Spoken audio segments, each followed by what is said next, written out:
Olá pessoal, tudo bem? Aqui quem está falando é o Albert, contador da J Soluções. E mais uma vez eu estou aqui para trazer um assunto muito importante dentro da saga de todos os regimes tributários, Simples Nacional, lucro presumido, MEI. Vou falar sobre o lucro real. Eu tenho certeza que é um dos regimes que mais trazem dificuldade de entendimento, de legislação, de complexidade, de informações que são extremamente relevantes para a gente tratar. Nesse vídeo, primeiramente, eu quero passar uns conceitos iniciais sobre lucro real. Várias pessoas me pediram essa demanda deste vídeo, tá? Inclusive me solicitando lá no canal, e é muito importante para mim trazer essa novidade e quero, em primeira mão, sempre agradecer a você que faz a solicitação e que sempre manda as suas dúvidas junto ao nosso canal da J Soluções, do canal do YouTube. Então, em relação ao nosso vídeo, ao nosso assunto, lucro real, vou passar neste vídeo alguns conceitos iniciais que é preciso você saber sobre lucro real. Nos próximos vídeos eu quero trabalhar mais questões práticas, verificar no quadro um cálculo para você sobre a questão do lucro real, tá? As dificuldades que o lucro real tem, as peculiaridades do lucro real, tá? Que é necessário a gente saber, tá? Geralmente, em empresas de lucro real, qual é a maior dificuldade? É justamente a contabilidade, tá, pessoal? Tenho certeza que o fator principal do regime tributário do lucro real se chama-se contabilidade.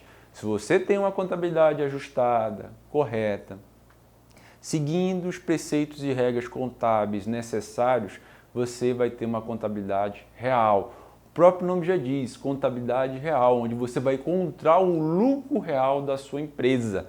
E através do lucro real, você vai pagar o seu imposto, os tributos federais, imposto de renda, contribuição social, tá, pessoal? Seguindo esses preceitos básicos do lucro real, você vai fazer a sua contabilidade adequada e, consequentemente, apurar os seus impostos federais sobre esse regime. Então, iniciando alguns conceitos, primeiro estabelecer referente à regra tributária. O lucro real ele pode ser feito através do balanço anual, tá? Levantado até 31 de dezembro.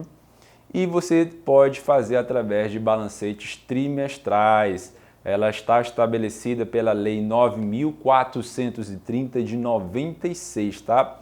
O lucro real é o lucro líquido do período de apuração ajustado pelas adições, exclusões e compensações. Muito importante isso. Existem dois conceitos de lucro. Existe o lucro contábil, que você vai apurar na sua DRE, e existe o lucro fiscal, no qual você vai estabelecer sobre isso as suas adições, exclusões e compensações. É muito importante a gente estabelecer isso. E, Albert, o que são essas adições, exclusões e compensações? São aquelas autorizadas pela Lei do Imposto de Renda, conforme o artigo 6º da Decreto-Lei 1598 de 1977 e pela Instrução Normativa da Receita Federal 1700 de 2017, no seu artigo 61. Tá? Lucro líquido do período é a soma algébrica do lucro operacional, dos resultados não operacionais, do saldo da conta à correção monetária e das participações, e deverá ser determinado com observância dos preceitos da lei comercial. Então, muito importante, pessoal, você ter esse conceito inicial do lucro real para você estabelecer o seu lucro, para você aplicar a sua alíquota do imposto de renda e da sua contribuição social. Lembrando que a alíquota é mesmo presumido, tá, pessoal? Segue a regra do mesmo presumido. Via de regra geral, 15% é o imposto de renda e 9% contribuição social, tá? Sobre o lucro real. Ainda tem aquela observação do imposto de renda, do adicional também de 10%. Para efeitos de lucro real também você adiciona a questão dos 10% sobre o excedente. E como é que faz a opção disso? Você vai fazer a opção do lucro real através do seu código de recolhimento, através do DARF, e também informa nas suas obrigações acessórias, tipo expede contribuições, expede ECF, expede contábil. São obrigações acessórias que você vai informar também o seu regime tributário. Outra questão muito importante, você pode fazer a opção pelo regime de estimativa, tá? Você pode pagar o seu apuração do lucro real estimado, mensal, geral DARF mensal, e puxar referente de janeiro do ano calendário e puxar dentro do prazo legal. E quais são esses prazos legais? Janeiro você paga no último dia útil do mês de fevereiro e assim sucessivamente. Então você tem duas formas de pagamento, você tem de maneira mensal ou você tem de maneira trimestral, tá? O maneira mensal, que é o estimado, você pode fazer balancete de ajuste mensais ou pode fechar o balancete anual no qual você apura o seu lucro real. Ou então balancetes trimestrais que você apura o seu lucro real trimestral. Lembrando, primeiro trimestre, janeiro, fevereiro e março, se recolhe até 30 de abril, se assim 30 de abril for o dia útil, tá? E a questão da obrigatoriedade, muito importante falar isso, tá, pessoal? Obrigatoriedade. No seu artigo 14 da Lei 9.718, estão obrigados a apuração do lucro real às pessoas jurídicas, tá? Cuja receita bruta do ano calendário anterior seja superior ao limite de 78 milhões, tá? Então, quem teve faturamento nos últimos 12 meses anteriores, tá, ao período do ano calendário, tá, você vai ter obrigatoriamente empresa ser do lucro real, tá, pessoal? Então, se eu faturei o ano passado, 2017, 90 milhões, então eu não tenho como optar, ser optante do simples, optante do presumido, eu tenho que ser do lucro real, tá, pessoal? Também atividades como bancos, empresas de investimentos, caixa econômica, sociedade de crédito, financiamento, são obrigatoriamente ser regime do lucro real. Empresas que tiveram lucro, rendimentos e ganho de capital oriundos do exterior, é obrigatório o lucro real, tá?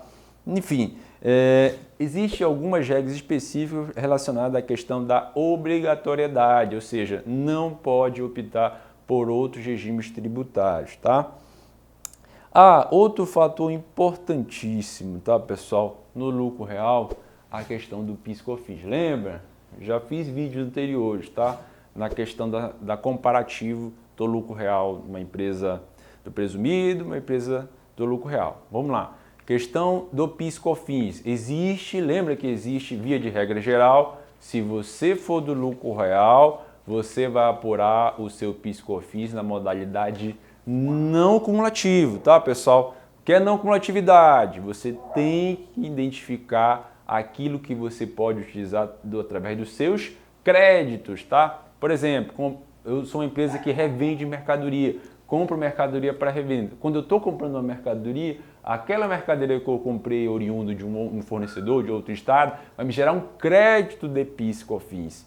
Regra geral, só lembrando vídeos anteriores, a alíquota do PIS para lucro real é 1,65 e para COFINS, tá? 7,60, tá? Então, a alíquota do PIS 1,65 e para COFINS 7,60. Isso são alíquotas específicas do lucro real, modalidade não cumulativa, tá, pessoal? É importante a gente identificar isso, você seguir essas regras, esses preceitos, mas em próximos vídeos sobre lucro real, eu vou tratar principalmente sobre a questão contábil, certo? Vou dar exemplos no quadro sobre o ajuste que você tem que fazer, aquilo que você tem que adicionar, excluir, a diferenciação do lucro contábil para o lucro fiscal, que é importante você entender para encontrar o seu lucro real, fazer a sua contabilidade, aquilo que você pode contabilizar para deduzir do seu lucro. Vou dar só um exemplo para você identificar isso. Digamos, você fez a sua contabilidade, primeiro trimestre de 2018, fechou o balancete no seu lucro real, seu lucro contábil de R$1.000. E dentro desses R$1.000 você pagou lá uma multa de trânsito de 200 e contabilizou como despesa, certo? Mas multa de trânsito, ela não é uma despesa dedutível para efeito de lucro fiscal. Ela pode ser contabilizada para efeito de lucro contábil. Você contabilizou, colocou como uma despesa que você pagou, saiu do seu caixa, está no seu livro diário, no seu livro razão, mas para efeito de lucro fiscal, para você aplicar líquido no imposto de renda e contribuição social, não é uma despesa dedutível. Então essa multa de R$200 você vai adicionar no seu lucro. Então a tua base de cálculo, em vez de ser R$1.000, agora vai ser 1.200, certo? Porque você contabilizou anteriormente essa multa de trânsito. Então, um exemplo que eu vou, logicamente, tratar com mais detalhes no quadro para você sobre o lucro real, para tratar um pouquinho sobre isso, tá, pessoal? Eu espero trazer outros vídeos sobre o lucro real, trazer essas informações para você. Eu sei que é um regime tributário com maior complexidade, que exige um cuidado muito grande para que você entenda melhor esse regime. Se você gostou desse vídeo, pessoal, não esqueça de compartilhar, de comentar e sempre é interessante você estar também comentando e fazendo perguntas sobre os assuntos que a gente trabalha aqui nos nossos vídeos. Tá bom, pessoal? Abraço e até os próximos vídeos.